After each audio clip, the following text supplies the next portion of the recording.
ঠিক ততটুকু শাস্তি আবার তাকে ফেরত দেওয়া হতো। কিন্তু আফসোস এবং পরিতাপের বিষয় হচ্ছে, রাষ্ট্র যেহেতু ইসলামিক আইনে চলে না, এই জন্য চুরি, ডাকাতি, জেনা, ব্যভিচার, মিথ্যা সাক্ষ্য, মিথ্যা কথা বলা, এগুলো খুব অবলীলায় চলতে থাকে।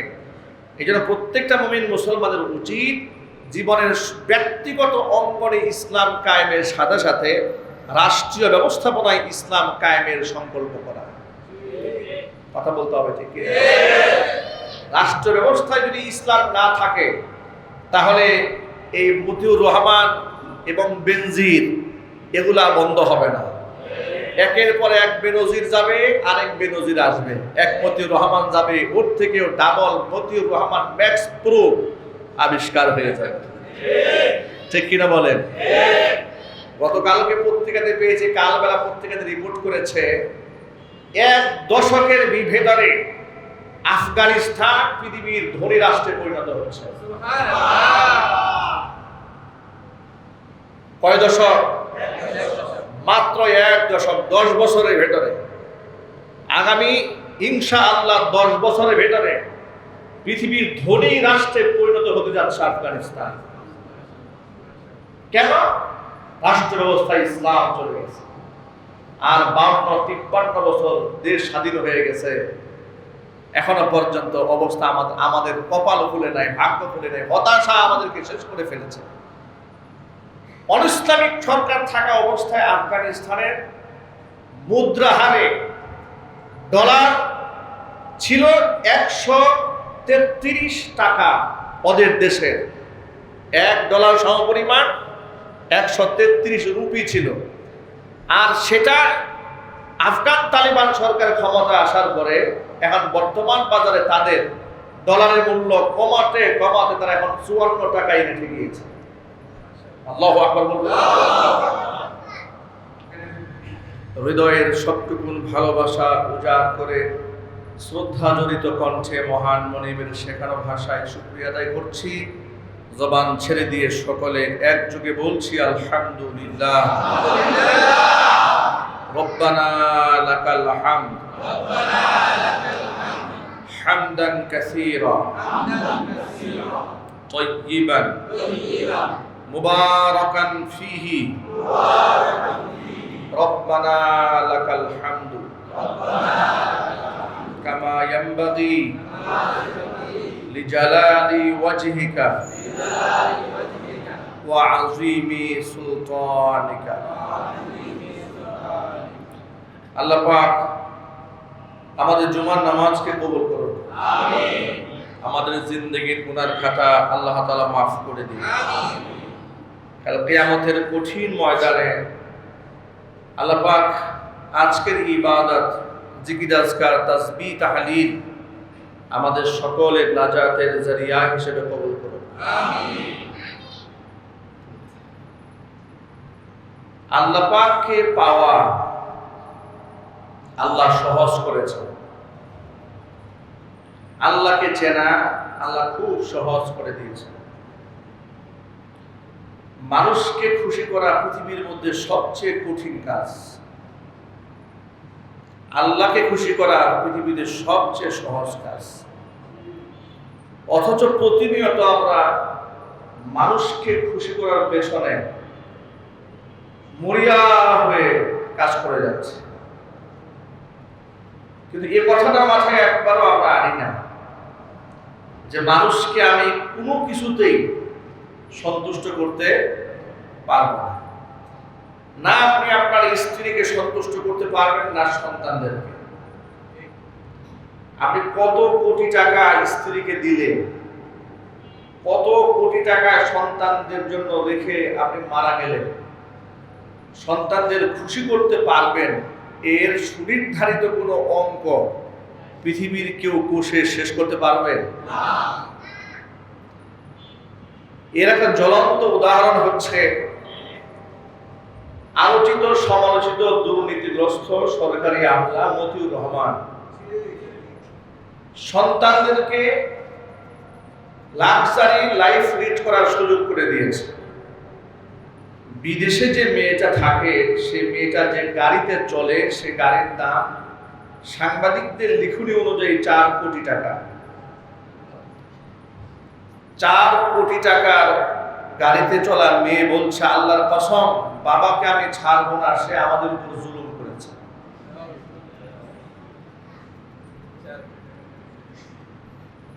আমি এটা শুধু একটা এক্সাম্পল আপনাদের সামনে উপস্থাপন করেছি।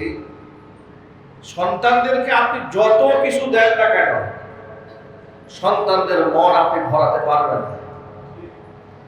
আপনি আপনার বন্ধুর জন্য যত কুরবানি করুন না কেন, আপনি আপনার বন্ধুর মন জয় করতে পারবেন না। 20 বছর, 30 বছর, 40 বছর সম্পর্ক রেখেছেন, স্বার্থে আঘাত লেগেছে 30 বছর পরে কোনো একটা কাজে, দেখবেন বন্ধুত্ব সেখানে শেষ। কথা বলতে হবে, ঠিক কিনা? 30 বছরের সমস্ত ভালোবাসা, স্যাক্রিফাইস, মহব্বত, বন্ধন, হৃদ্যতা, এটা এক মুহূর্তের মধ্যে শেষ হয়ে যাবে। তার স্বার্থ বিরোধী একটা কাজ করবে, সে আপনাকে চিনবে না, সে আপনাকে জানবে না, সে আপনার সমালোচনা করে বেড়াবে যেখানে খুশি সেখানে। যার তার সামনে আপনাকে সে হেয় করবে, আপনাকে তুচ্ছ তাচ্ছিল্য করবে। পক্ষান্তরে মহান রব সারা জীবন তার নাফরমানি করেছে, তার সন্তুষ্টি কামনায় তেমন কিচ্ছু করেননি।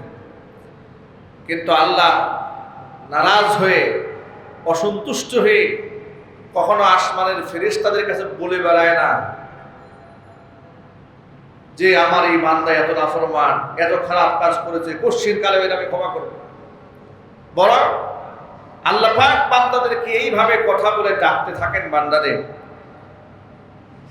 তোর গুনার পাহাড় যদি তোর পাহাড় সমপরিমাণ হয়, সংখ্যা যদি বৃষ্টির ফোঁটা পরিমাণ হয়, গুনার যদি মাত্রা সমুদ্রের ঢেউয়ের ফেরার সমতুল্য হয়ে যায়, এর থেকেও আমার রহমতের প্রাচুর্য আরো অনেক অনেক বেশি।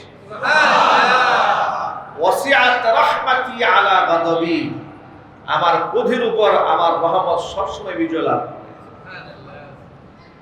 সুতরাং মানুষকে সন্তুষ্ট করা এটা আমাদের দ্বারা একেবারেই অসাধ্য কাজ। আল্লাহকে সন্তুষ্ট করা একেবারে সহজ কাজ। আসুন আমরা আল্লাহর সন্তুষ্টি কল্পে হাঁটি। মহান রব যদি আমার উপর সন্তুষ্ট হয়ে যান, গোটা সৃষ্টিকুল আল্লাহ পাক আমার অনুগত বানায় দেবেন। রব যদি আমার উপর অসন্তুষ্ট থাকেন, গোটা জাতিকে সন্তুষ্ট করার জন্য হাজারো চেষ্টা করেও জাতিকে আমি সন্তুষ্ট করতে পারবো না। আর আল্লাহ যদি আমার উপর সন্তুষ্ট হন, গোটা জাতিকে আমার অনুকূলে আল্লাহ পাক এনে দেবেন। তাদের অন্তরে আমার প্রতি মহব্বত আল্লাহ পাক ঢেলে দেবেন। কোরআন মাজিদে আল্লাহ পাকের এই বক্তব্য আল্লাহ এইভাবে বলেন, ইন্নাল্লাযীনা আমানু ওয়া আমিলুস সালিহাতি সায়াজআলু লাহুমুর রাহমানু উদ্দা।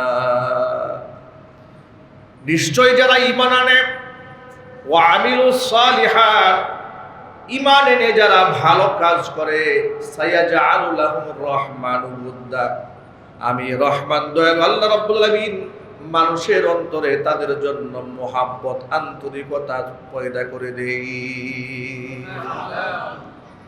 মানুষকে আপনার সন্তুষ্ট করার পেছনে পাগলের মতো ঘুরতে হবে না, হন্নি হয়ে মানুষের সন্তুষ্টি কামনা করতে হবে না।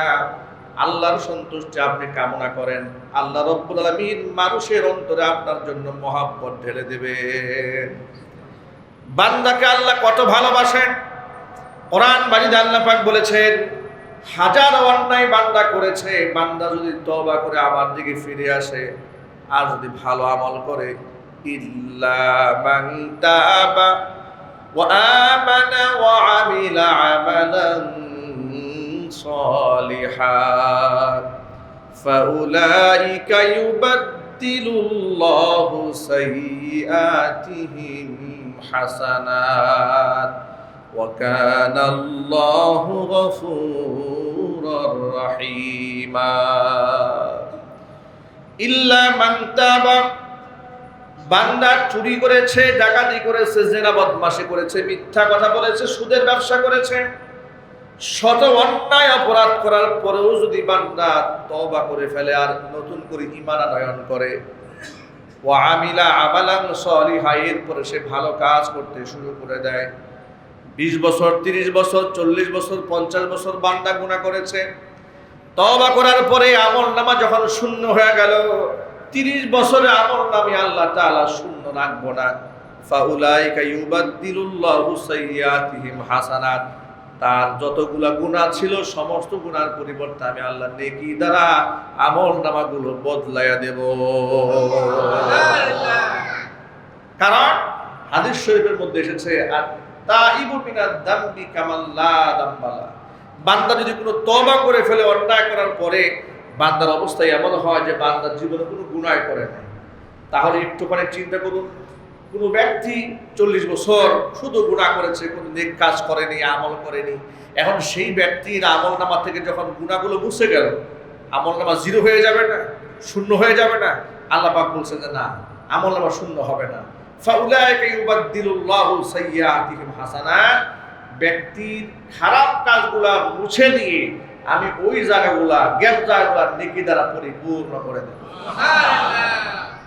আল্লাহ পাক বান্দার উপর এত দয়ালু। ওয়া কানা আল্লাহু গফুরুর রহিমা, আল্লাহ পাক ক্ষমাশীল, অতীব দয়ালু। আমরা সেই মহান রবের সন্তুষ্টি কামনা না করে মানুষের সন্তুষ্টির পেছনে আমরা ঘুরে বেড়াচ্ছি, যা কোনোদিন আমাদের দ্বারা সম্ভব নয়। আপনি কতটুকু স্যাক্রিফাইস করবেন মানুষের জন্য, কতটুকু করবেন? আমরা জীবনটা উৎসর্গ করে দিলেও মানুষকে সন্তুষ্টি করা সম্ভব নয়। সন্তুষ্ট করতে হবে কাকে? আর মানুষের প্রতি ইহসান করতে হবে। মানুষের উপর যতটুকু করবেন এটা তার খুশির জন্য নয়, এটাও করবেন আল্লাহর জন্য। কার জন্য? তাহলে আপনারা ব্যথা পাওয়ার কোনো কারণ থাকবে না। যদি আপনি বান্দার জন্যই করেন, মানুষের জন্য করেন, আর প্রাপ্তিটা তার কাছ থেকে আশা করেন, তাহলে আপনি হতাশ হবেন, তাহলে আপনি কষ্ট পাবেন, তাহলে আপনি নিরাশ হবেন। আর যদি কাজটা আল্লাহর জন্য করেন, আপনি হতাশ হবেন না, আপনি নিরাশ হবেন না, আপনি কষ্টও পাবেন না।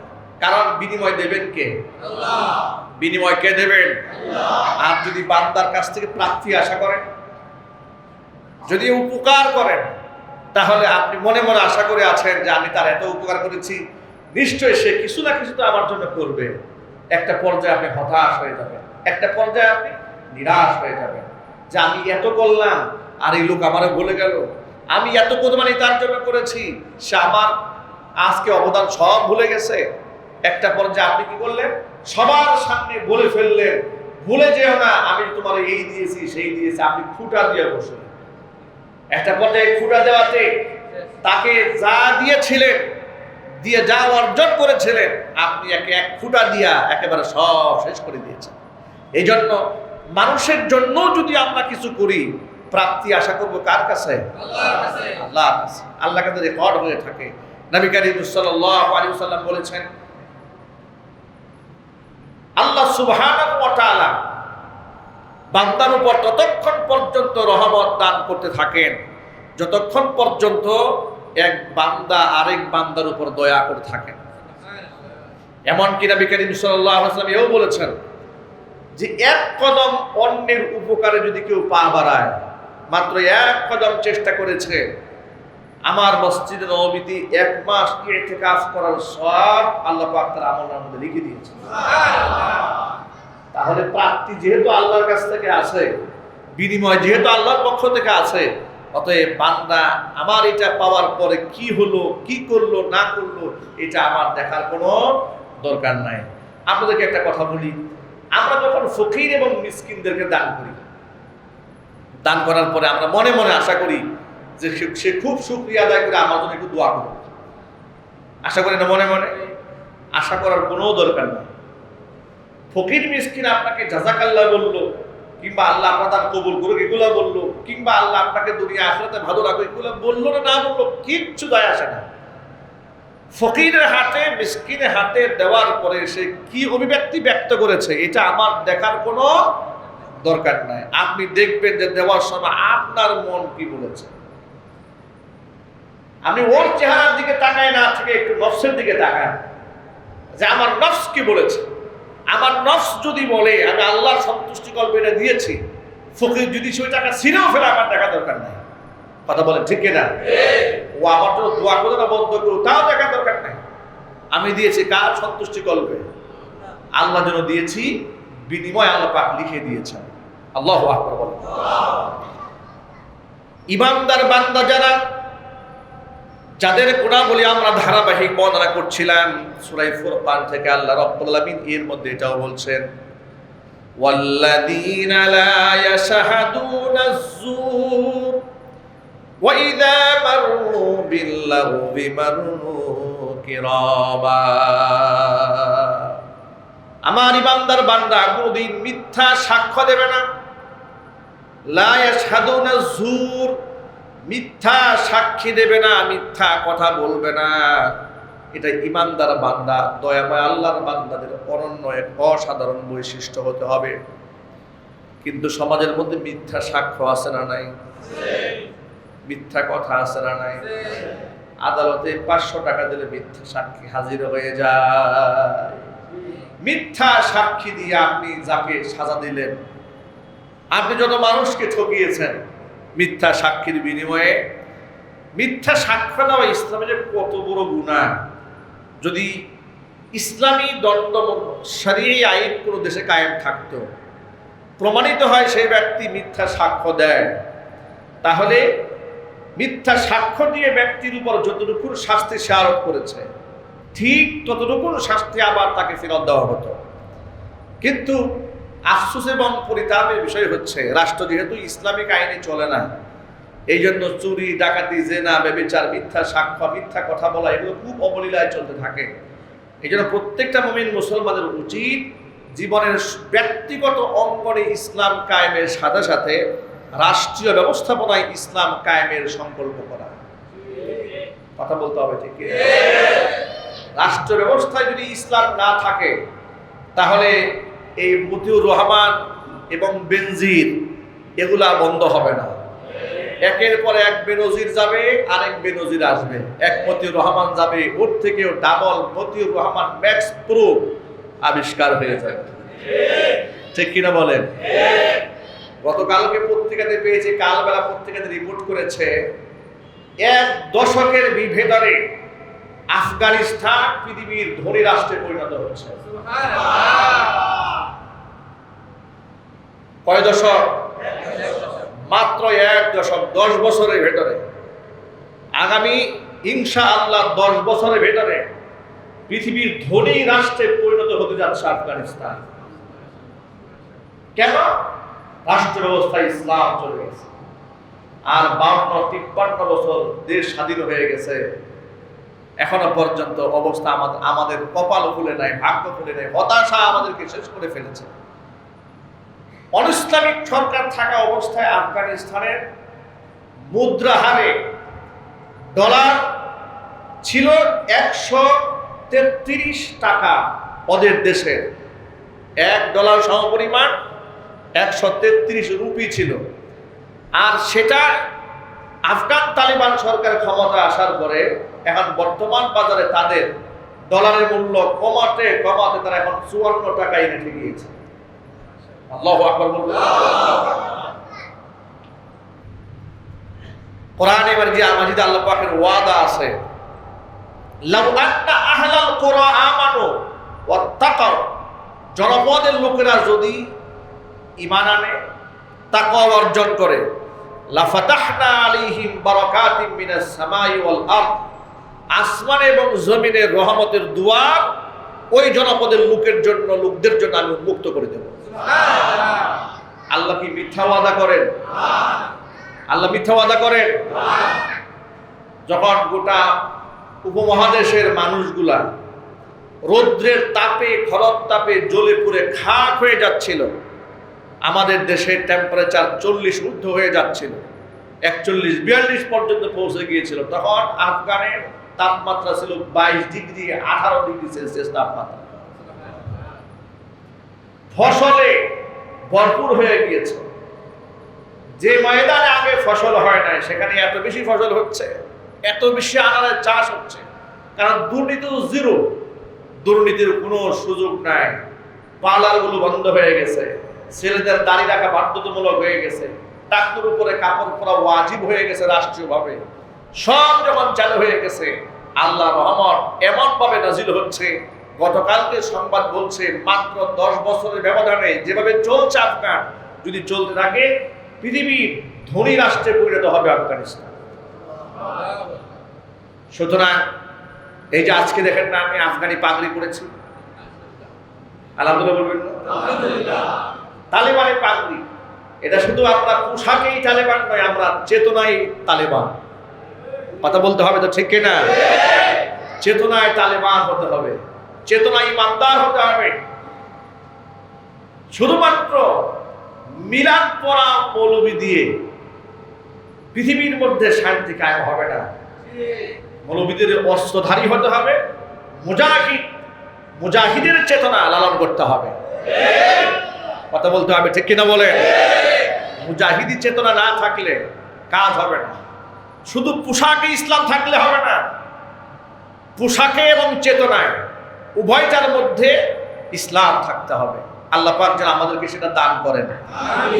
আমরা পোশাকের চেতনাকে যেভাবে ধারণ করেছি, পোশাকের বিষয়টাকে যেভাবে মূল্যায়ন করেছি, যদি আমাদের কলিজার মধ্যে ইসলামের মৌলিকত্বকে ঠিক সেভাবে লালন করতাম, তাহলে আফগানের মতো আমাদের দেশেও ইসলাম কায়েম হয়ে যেত। কিন্তু আফসোস, আমাদের দেশে পোশাকের চেতনা কঠিন, কিন্তু হৃদয়ের চেতনা, ইসলামের মৌলিকত্বের চেতনা একেবারে জিরো। এমন বহুত মানুষ আছে 5 ওয়াক্ত নামাজ পড়ে, স্বপ্নে কোনদিন ভাবেও না এদেশের সংসদ কোরআন দিয়ে চলুক, ভাবেও না এদেশের হাইকোর্ট, জজ কোর্ট, সুপ্রিম কোর্ট গুলা আল্লাহ পাকের কোরআন দিয়ে ফয়সালা হোক, এটা কোনদিন চিন্তাও করে না। আছে না নাই? এই মুসলমান নাই সমাজে? চিন্তা তো করেই না। উল্টা আপনি যদি তাকে যদি শেয়ার করেন যে আমি এরকম একটা স্বপ্ন দেখি, আপনাকে বলে ফেলবে, আপনাকে নানা ধরনের বাজে কথা বলবে, আপনাকে উগ্রবাদ বলবে, আপনাকে মৌলবাদ বলবে, আপনাকে তালেবান বলবে, আপনাকে রাজাকার আল বদর আল শামস বলে আপনাকে যত প্রকারের তুচ্ছতা ছিল কোন জায়গায় সব করে ফেলবে। আল্লাহ পাক আমাদের ঈমানি শক্তিকে বৃদ্ধি করে দেন, জোরে বলেন আমিন। আমার প্রিয় যুবক ভাইরা, মিথ্যা সাক্ষ্য দেওয়ার কোনো সুযোগ ইসলামে নাই। ওয়াল্লাযীনা লা ইয়াশহাদুনা যুর, মিথ্যা সাক্ষ্য দেওয়া যাবে না। নবী করিম সাল্লাল্লাহু আলাইহি ওয়াসাল্লাম বলেছেন, আলা উনাব্বিউকুম বিআকবারিল কাবাইর, কবিরা গুনার মধ্যে জঘন্যতম কবিরা গুনার কথা আমি তোমাদেরকে বলবো না? অবশ্যই সাহাবায়ে কেরাম বললেন, নিশ্চয় আপনি বলবেন। হুজুর বললেন, শোনো, আকবারুল কাবাইরি সালাসা, কবিরা গুনার মধ্যে জঘন্যতম গুনাহ হচ্ছে 3টা। 1 নাম্বার হচ্ছে আল ইশরাকু বিল্লাহ, আল্লাহর সাথে শরীক স্থাপন করা। 2 নাম্বার হচ্ছে উকুকুল ওয়ালিদাইনি, পিতা মাতার নাফরমানি করা। 3 নাম্বার কওলুজ জুর ওয়া শাহাদাতুজ জুর, মিথ্যা কথা বলা অথবা মিথ্যা সাক্ষ্য দেওয়া। তাহলে 1 নাম্বার শিরক হচ্ছে আল্লাহর সাথে শরীক স্থাপন করা, কবিরা গুনাহের মধ্যে ভয়ঙ্করতম গুনাহ। আল্লাহর সাথে শরীক করা যাবে না। আল্লাহ এক এবং একক, সকল ক্ষমতার একচ্ছত্র মালিক আল্লাহ। তিনি আমার রিজিক দাতা, আমার হায়াত দাতা, তিনি আমার হায়াত এবং মৌতের মালিক, আমার জীবনের মালিক। আসমান এবং জমিনের সব কিছুর কন্ট্রোল একমাত্র তার কার কাছে? আল্লাহ পাকের কাছে আছে। এটা মনে রাখতে হবে তো ইনশাআল্লাহ। আমার ভালো মন্দের মালিক কে? আল্লাহ। সবাই বলেন আল্লাহ। কোন আলেম কি আমার ভালো মন্দের মালিক? না। কোন ইমাম সাহেব, খতিব সাহেব, বক্তা সাহেব, পীর সাহেব আমার ভালো মন্দের মালিক নয়। আমার ভালো মন্দের মালিক কে? আল্লাহ। তাহলে যারা পীরের পায়ে সিজদা দেয় তারা আল্লাহর সাথে শরীক স্থাপন করে, মাজারে গিয়ে সিজদা দেয় আল্লাহর সাথে শরীক করে, ঠিক কিনা? কবরে গিয়ে সিজদা দেয় আল্লাহর সাথে শরীক স্থাপন করে। সুতরাং আল্লাহ রাব্বুল আলামিন এই শিরকের মতো ভয়াবহ গুনাহ থেকে আমাদের হেফাজত করুন। আমিন।